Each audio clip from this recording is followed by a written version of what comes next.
from a place of needing someone to do something. This is what we want to say to Esther, and this is what we want to say to you. And it's really simple. You'll hear it so easily. You're all going to like this. So this subject again is turning thoughts to things.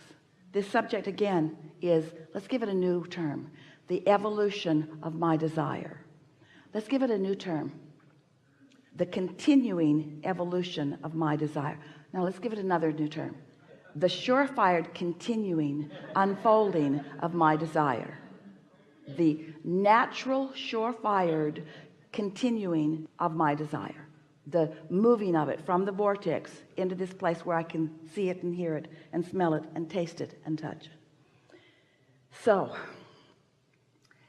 here's a vibration. This is the vortex that we're demonstrating. And once the desire is in your mind, then it is underway and it will come to be. And the only thing that keeps it from coming to be is trying to find the results before you've allowed this to become strong enough to be. In other words, there's a momentum in this. This is a boulder too. If you allow yourself to focus here and feel this will become that boulder that is rolling in the direction of whatever you're wanting, and nothing will stop it. Your desires will become the reality that you want them to be, the full-blown manifested reality. So in any moment in time, you're jumping into this equation, and the thing that you want to ask yourself is, when a thought comes to you, an idea that has enough momentum that it moves you to action, here's your question. When that thought came to me, was I in the receiving mode, and did I receive that thought from my vortex, from my source, from my inner being? Or was I in the need mode, and did I receive that thought from somewhere else? Did I hire this person from here or from here?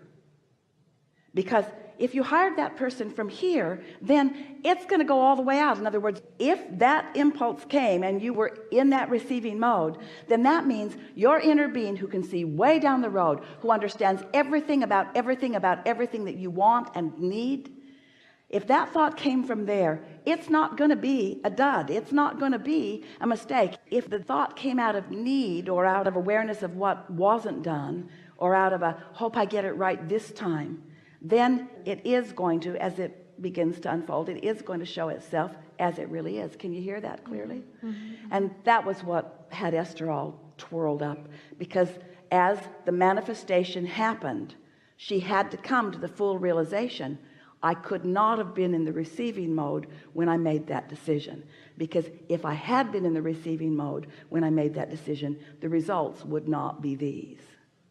So what's the big deal? All life is showing you is whether you were in the receiving mode or not. That's what the accomplishing of that mastery is, isn't it?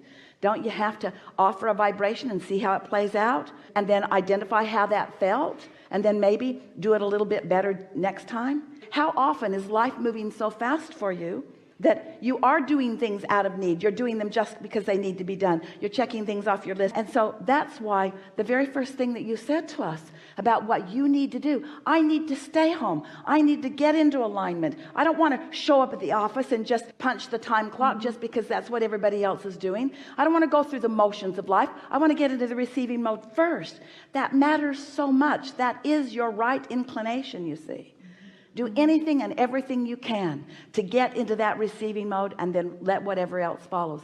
But don't be mad at yourself if you thought you were in the receiving mode and the way it panned out let you know that you weren't. This is how you get better and better and better and better at this.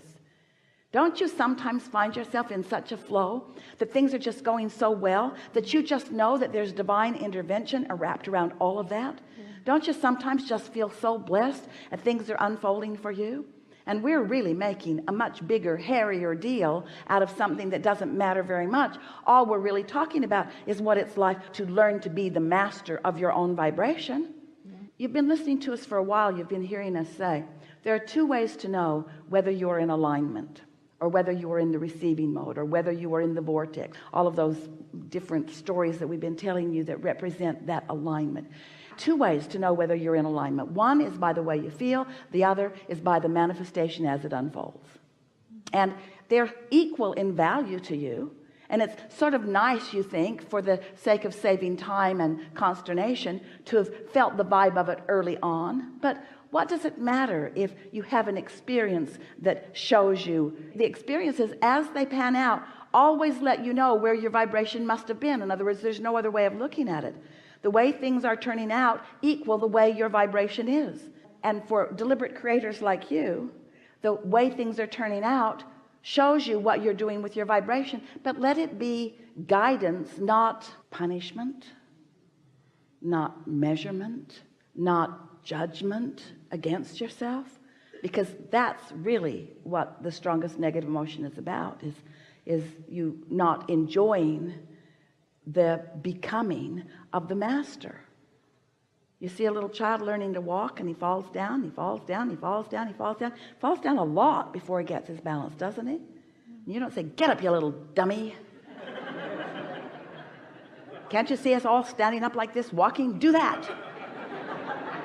Examples all over the place of success about that. And look at you, crawling around, stumbling around, falling over things. What's wrong with you? That child will master that. And you will master that alignment. But there's some things that you got to do before you do. And the first thing is not care what anybody else's opinion is about the approach that you're taking to that mastery. Because if you don't take the time to get yourself tuned in, then nothing else will follow. Nothing else will follow in the way that you mean for it to. So your opening impulse to us was dead on. Something else? Yeah, so I think that the difference that I'm trying to figure out right there is, like, there's like the to-do list, there's these things that we've got to get done, and there's like a action piece to it, and then there is just what you just said, just letting go of that. Because I know exactly what it feels like when I'm in that flow, when the people come to us, when it's working out perfectly. But somehow I have been, I guess maybe because it's a transition, it's new, and I feel like I got to stick to my to-do list. I got to get my stuff done. Don't give yourself any excuses, because of course it's all those things, but it's something deeper than that. The thing that it is that is deeper, you hit on in your first words to us. I didn't take the time to make sure I was there before I received inspiration. Let's put it in a different way. We've never said this before. I got my inspiration from someplace other than my alignment.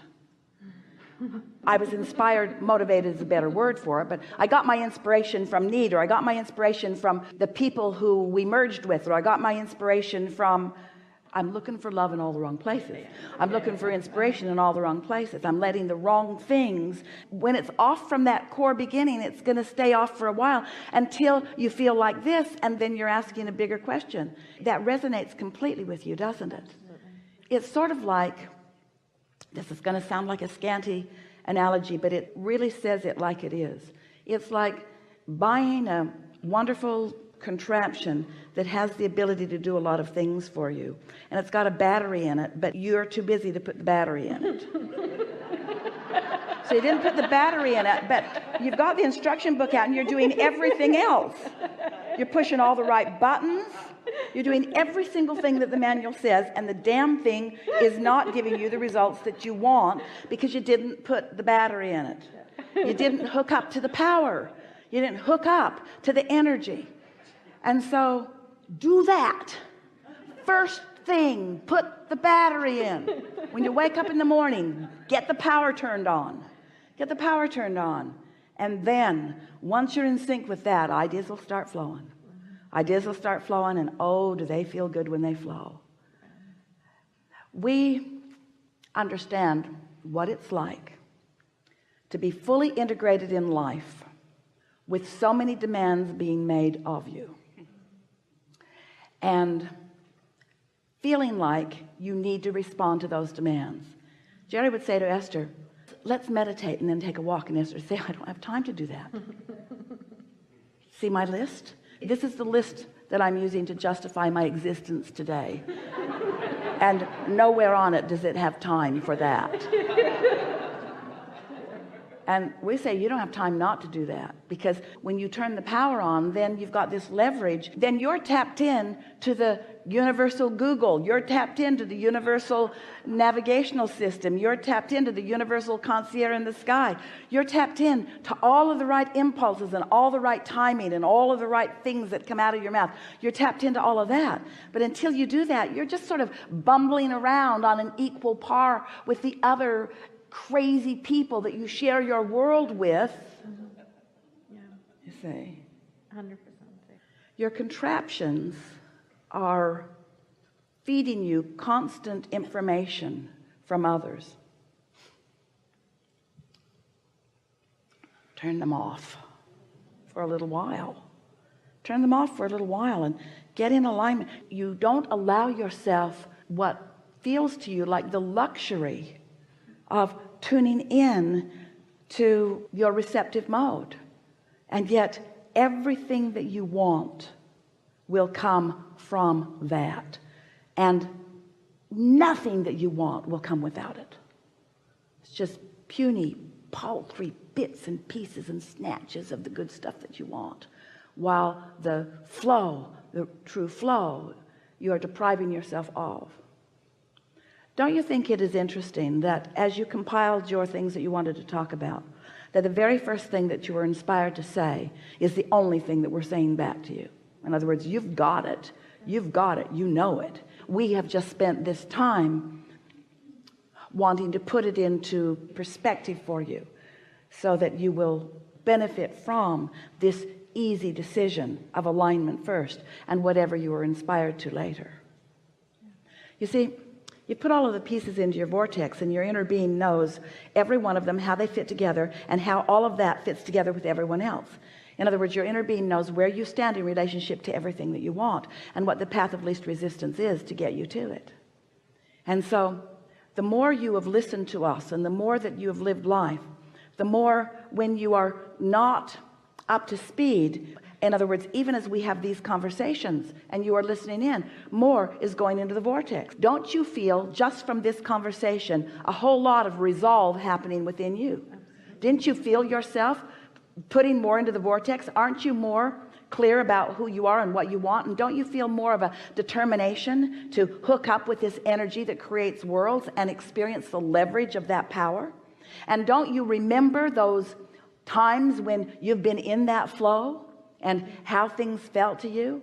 And what we want to emphasize is that's the way life is supposed to feel for you. And because it has felt that way for you from time to time, frequently in many cases, it's felt that way to you, and now you have that conscious realization of it. In other words, this is your knowledge. Then when you defy your own knowledge, it feels extra off. And that's exactly where you are. And that's where Esther was this week too. She was so mad that she was mad. She was so mad that she was mad. And she was so mad that it became so clear to her that she'd made a decision, not from here, but from here.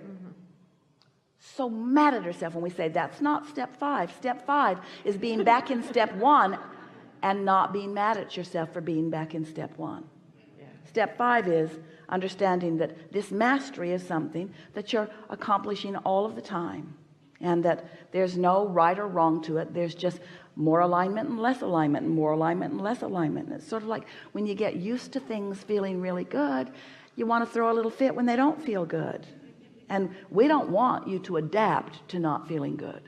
We think the fit is better. Did we get there for you? All the way.